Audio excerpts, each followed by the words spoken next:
This is the Four Principles, Season 2, Chapter 7. In this episode, we will be talking about how subjects rise and fall in resonance frequency. In the past few seasons of this podcast, we talked about how emotional coupling and mirroring in structures leads to a resonance frequency. This resonance frequency is maintained by shared postural releases. When a subject in resonance falls out of resonance, it is due to an unshared postural release producing a nonlinear intersection. Within that nonlinear intersection is a competitive exchange, wherein fear is overcome with respect to the negated impulse which creates it, leading to elevation to a higher resonance frequency. Or, hierarchical aversions are expressed pursuant to hierarchical flow within nonlinearity, leading to the subject falling out of that resonance frequency to a lower resonance frequency. Ascending resonance frequencies is linked to arousal, descending resonance frequencies is linked to shame. Nonlinear intersections are the mechanism by which resonance and arousal is increased or decreased along with shame and expression of aversions.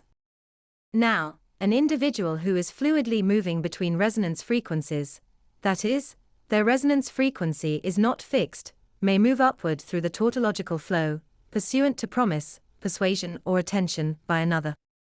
That is, through expectation matching, individuals who are out of emotional coupling may be brought into emotional coupling and mirroring.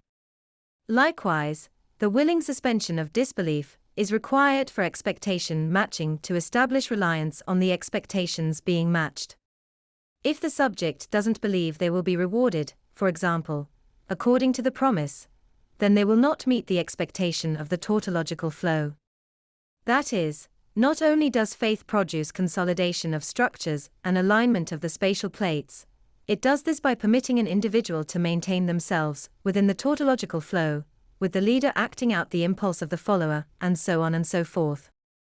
Now, it is also important to note that aversions expressed in nonlinearity become impulses within nonlinearity due to recurrence of the impulse after acquiescence.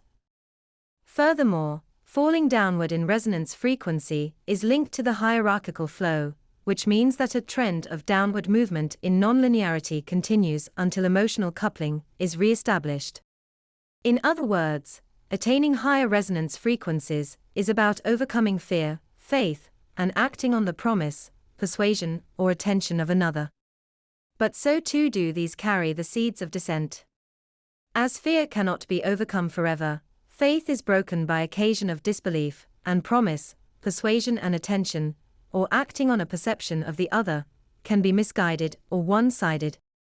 To prevent oneself from raising one's resonance frequency involves the following of predictable patterns according to your comfort zone: not acting on a perception, promise, persuasion of another, and refusing to willingly suspend one's disbelief in the face of desire. It is also true that higher resonance frequencies shape consensus more than do lower resonance frequencies. This means that the pattern of your impulses, as you achieve a higher resonance frequency, will move toward consensus through the overcoming of fear. That is, any external observations which you may predict which produce fear are overcome by raising your resonance frequency. For example, let's say you are fearful of some legislation being predictably passed in the future which may curtail your rights. Attaining higher resonance frequency means overcoming that fear and bringing acquiescence to that eventuality within your comfort zone. However, obviously, that fear may be well-founded, which means that attaining higher resonance frequencies is a risk in terms of your security, liberty and life. On the other hand, falling down away from consensus is linked to expression of your aversions in nonlinearity and recurrence.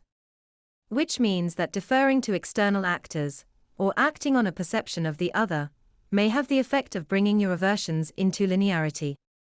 Likewise, thoughts which depart from consensus lower your resonance frequency as well, by narrowing your comfort zone.